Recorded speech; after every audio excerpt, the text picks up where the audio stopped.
لما كنت انا بنكتب في هذا التفسير وقعدت 17 سنة 15 مجلد في اكتر من 10,000 صفحة.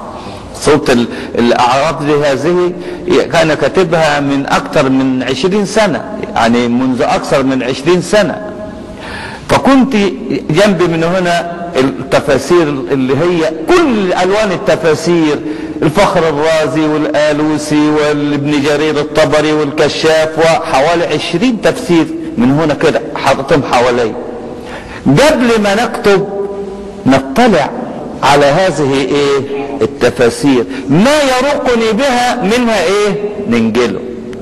فالامام الفخر الرازي على رأس العلماء الذين انتفعت انا شخصيا بعلمهم وانا بنكتب هذا التفسير، لان الرجل رحمه الله كان سليم العقيدة، كان سليم العقيدة، وكان رقيق المشاعر، وكان عندما يحدثك عن الشيء يحدثك بإيمان عميق،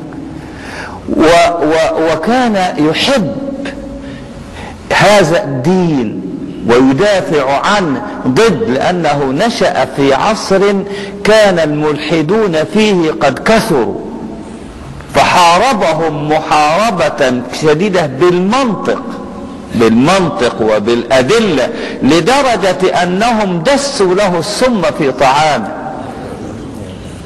ولذلك كان الرجل في آخر حياته ينادي ويقول وصاياه لتلاميذه: ولا افعلوا كذا، واقرأوا القرآن، وادفنوني في مكان كذا، واكثروا من الدعاء.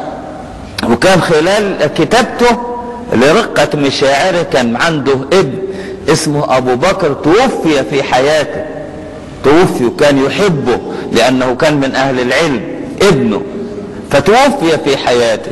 فاذكر باني وانا بننقل منه في اخر سورة هود فيما اذكر يقول كده: انا الان قد انتهيت من تفسير سورة هود، وقد ابتلاني الله بان مات ابني، فاريد ممن يقرأ هذا ان يدعو الله له، وان يدعو لي، وان يدعو للمسلمين.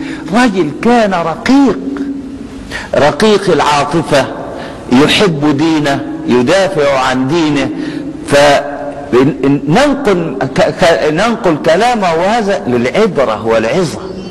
يقول الفائدة، ودايما مرتب تفسيره: الفائدة الأولى، الفائدة الثانية، الفائدة الثالثة، الفائدة الرابعة.